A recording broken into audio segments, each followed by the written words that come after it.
Dollar మారకంతో రూపాయి record స్థాయికి పడిపోయింది. గురువారం ఫారెక్స్ మార్కెట్లో రూపాయి దాదాపు 96 మార్కు దిగొచ్చింది. $1 కొనుగోలు చేయాలంటే దాదాపుగా $96 చెల్లించాలి. మిడిల్ ఈస్ట్లో యుద్ధ ప్రభావంతో గ్లోబల్ మార్కెట్లో ముడి చమురు ధరలు విపరీతంగా పెరిగిపోయాయి. అదే సమయంలో దేశీయ స్టాక్ మార్కెట్స్ నుంచి విదేశీ పెట్టుబడులు తరలిపోవడంతో రూపాయి బలహీనపడింది. మరోవైపు డాలర్ బలపడడంతో రూపాయిపై ఒత్తిడి పెరిగిపోతోంది. మరి దాని ప్రభావం సామాన్యుడిపై ఎలా ఉంటుందో ఈ కథనంలో తెలుసుకుందాం.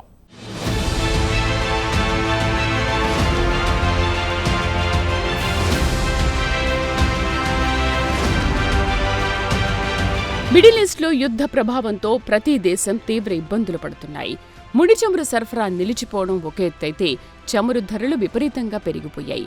బ్యారెల్ $65 పలికే ముడి చమురు ప్రస్తుతం $105కు ఎగబాకింది. దీంతో ప్రతి దేశం ఆర్థికంగా చితికిపోతోంది. ఆ దేశాల కరెన్సీ విలువ పడిపోతోంది. అదే సమయంలో డాలర్ బలపడుతోంది.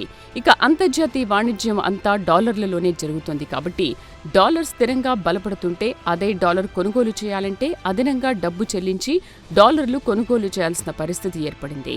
కాగా గురువారం నాడు ఫారెక్స్ మార్కెట్లో డాలర్ మారకంతో రూపాయి 95.96కు దిగొచ్చింది. రూపాయి బలహీనపడ్డంతో దాని ప్రభావం ప్రతి ఒక్కరిపై పడుతుంది. పెట్రోల్ ధర పెరుగుతుంది. ప్రయాణ ఖర్చులు పెరుగుతూ ద్రవ్యోల్బణం పెరిగిపోతోంది. ప్రతి వస్తువు ధర పెరుగుతోంది. చివరకు దాని ప్రభావం ఇంటి బడ్జెట్పై పడుతుంది. రూపాయి బలహీనపడిందంటే దాని ప్రభావంతో ప్రతి ఒక్కరూ అదనంగా చెల్లించుకోవాల్సిందే.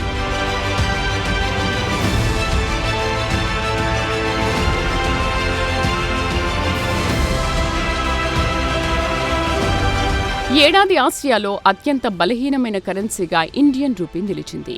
ఏడాది ఇప్పటివరకు చూస్తే రూపాయి 6% క్షీణించింది.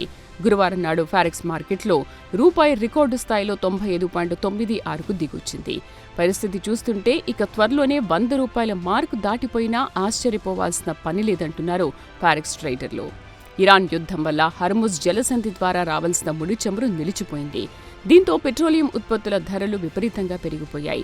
చమురు ధరలు దాదాపు 40% పెరగడంతో దిగుమతి బిల్లు గణనీయంగా పెరుగుతోంది. రిజర్వ్ బ్యాంక్ వద్ద ఉన్న డాలర్లు క్రమంగా కరిగిపోతాయి. ఇక వినియోగదారులు దాని భారాన్ని భరించాల్సి వస్తోంది.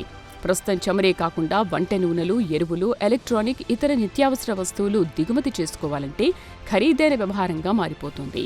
రూపాయిని బలోపేతం చేయడానికి ప్రభుత్వం పాలసీలో మార్పులు చేసి విదేశీ ఇన్వెస్టర్లను ఆకర్షించగలిగితే దేశంలోకి డాలర్లు పెద్ద మొత్తంలో వస్తే తప్ప రూపాయికి మోక్షం లేదని అంటున్నారు ఫారెక్స్ నిపుణులు.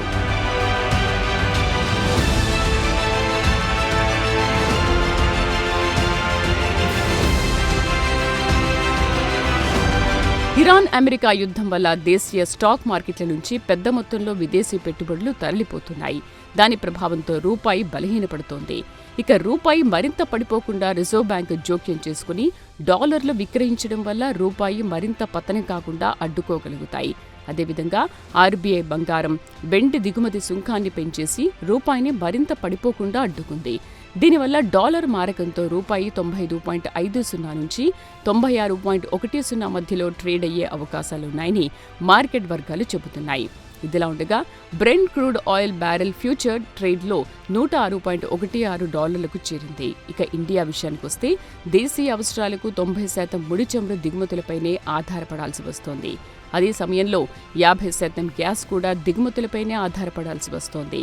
దీంతో వరుసగా గత 3 సంవత్సరాల నుంచి ద్రవ్యలోటు ఏర్పడుతోంది. దీనికి వివరంగా చెప్పాలంటే దేశంలోకి వచ్చే డాలర్ల కంటే డాలర్ల రూపంలో ఇండియా ఎక్కువ చెల్లింపులు చేయాల్సి వస్తుందని చెప్పుకోవచ్చు. దాని ప్రభావంతో కూడా డాలర్ మారకంతో రూపాయి బలహీనపడుతుంది.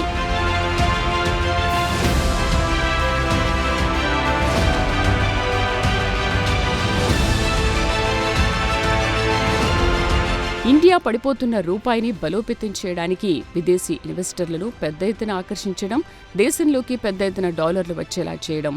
దీనికి ప్రభుత్వం విదేశీ ఇన్వెస్టర్లు బాండ్లలో పెట్టుబడులు పెడితే ట్యాక్స్ తగ్గిస్తామని ఆఫర్ చేయాలనుకుంటున్నట్లు వార్తలొచ్చాయి. అదే సమయంలో విదేశాల నుంచి ప్రవాస భారతీయుల నుంచి రెమిటెన్స్ తెప్పించుకోగలిగితే కాస్త రూపాయిని బతికించుకోవచ్చు. గతంలో రఘురాం రాజన్ రిజర్వ్ బ్యాంకు గవర్నర్గా ఉన్న సమయంలో ఇలాంటి పరిస్థితి ఏర్పడింది.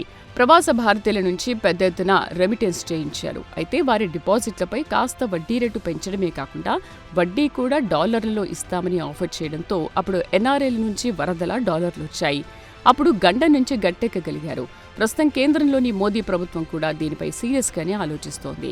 గత ఆదివారం నాడు ఆయన హైదరాబాద్ పర్యటనకు వచ్చినప్పుడు చూచాయిగా కొన్ని సూచనలు చేశారు. విదేశీ మారకద్రవ్యం కరిగిపోకుండా ఉండాలంటే ప్రజలు పెట్రోల్ వినియోగం తగ్గించుకోవాలని, బంగారం ఏడాది పాటు కొనుగోలు వాయిదా వేయాలని, ఫారిన్ టూర్లు మానుకోవాలని సూచించారు. కాగా రిజర్వ్ బ్యాంక్ రూపాయి బలహీనపడిపోకుండా ఉండేందుకు ఫారెక్స్ మార్కెట్లో పెద్ద మొత్తంలో డాలర్లు విక్రయించి రూపాయిని మరింత పడిపోకుండా అడ్డుకుంటోంది.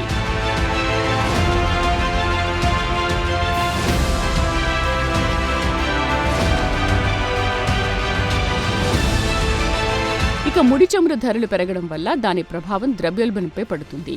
నిత్యావసర సరుకుల ధరలు విపరీతంగా పెరిగిపోతాయి. ఇంధన ధరలు పెరగడంతో ఏప్రిల్ నెల ద్రవ్యోల్బణం 3.5 సంవత్సరాల గరిష్టానికి ఎగబాగింది. అయితే కేంద్రంలోని మోదీ సర్కార్ మాత్రం పెట్రోల్, డీజిల్ ధరలు ఇప్పటివరకు పెంచలేదు. పెరిగిపోతున్న ముడి చమురు ధరల వల్ల ప్రభుత్వం లీటర్ డీజిల్, పెట్రోల్పై ₹5 వరకు పెంచే అవకాశాలున్నాయని అనలిస్టులు అభిప్రాయపడుతున్నారు. ఈ నెలలోనే పెరిగే అవకాశాలున్నాయని బార్క్లే అనలిస్టులు చెబుతున్నారు. Brent crude oil $105.95 ఎగబాకింది. యుద్ధం మొదలైనప్పటి నుంచి చూస్తే 45% వరకు ఆయిల్ ధరలు పెరిగాయి. దాని ప్రభావం రూపాయిపై కనిపిస్తోంది. గురువారం నాడు రూపాయి 95.96కు పడిపోయింది. అదే 2 ఏళ్ల క్రితం డాలర్ మారకంతో రూపాయి 83గా ట్రేడ్ అయింది.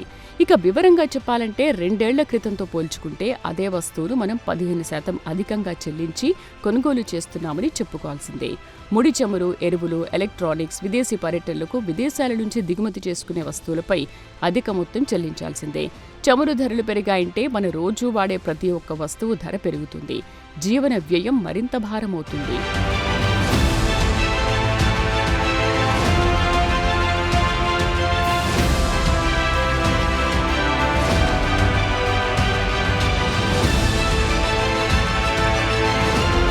ఇక ఇండియా ఆయిల్ బిల్లుతో పాటు వంట నూనెలకు 89% డాలర్లలోనే చెల్లించాల్సి వస్తుంది. చమురు బ్యారెల్ దాదాపు $107కు చేరిందంటే ఇండియా ఈ ఆర్థిక సంవత్సరంలో ఆయిల్ బిల్లును దాదాపు $137.7 బిలియన్ వరకు చెల్లించాల్సి వస్తుంది. ఇక విదేశీ పోర్ట్ఫోలియో ఇన్వెస్టర్లు ఈ ఏడాది ఇప్పటివరకు సుమారు 2.06 లక్షల కోట్లు దేశీయ మార్కెట్ల నుంచి తమ పెట్టుబడులను ఉపసంహరించుకున్నారు. ఇక వారు తమ పెట్టుబడులు ఉపసంహరించేటప్పుడు తమ వద్ద ఉన్న షేర్లను రూపాయల్లో విక్రయించి వాటిని డాలర్లలో మార్చుకుని తమ డబ్బును తీసుకెళ్తుంటారు. దీనివల్ల కూడా రూపాయి బలహీనపడుతుంది. ఇక అమెరికా ఇండియాపై టారిఫ్ బాదడంతో ఇండియా నుంచి ఎగుమతులు మందగించాయి. ఇండియా నుంచి gems textile, auto parts, aqua ఎగుమతులు గణనీయంగా తగ్గాయి. దీంతో దేశంలోకి రావాల్సిన డాలర్లు బాగా తగ్గిపోయాయి. అమెరికాకు చెందిన సెంట్రల్ బ్యాంక్ లేదా ఫెడ్ రిజర్వ్ విషయానికొస్తే అక్కడ ద్రవ్యోల్బణం విపరీతంగా పెరిగిపోయింది. దీంతో ప్రపంచవ్యాప్తంగా ఉండే ఇన్వెస్టర్లు తమ పెట్టుబడులు అమెరికా బాండ్లపై పెట్టి ఆకర్షణీయమైన వడ్డీలను ఆర్జించడానికి మొగ్గు చూపారు. దీంతో ఇండియా నుంచి పెద్ద ఎత్తున విదేశీ పెట్టుబడులు తరలి రావడంతో దాని ప్రభావం రూపాయిపై పడింది.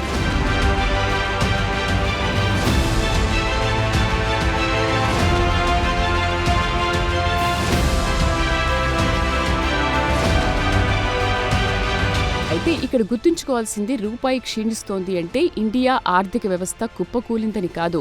గ్లోబల్ మార్కెట్ల నుంచి డబ్బు అభివృద్ధి చెందుతున్న మార్కెట్లు ఉదాహరణకు ఇండియాకు రావడం తగ్గిందని భావించాల్సి ఉంటుంది. ఇండియా వద్ద విదేశీ మార్గద్రవ్యం పుష్కలంగానే ఉంది. దాదాపు $650 బిలియన్ పైనే ఉంది. వాటిని కాస్త పొదుపుగా వాడాలని ప్రధాని మోదీ దేశ ప్రజలను కోరారు.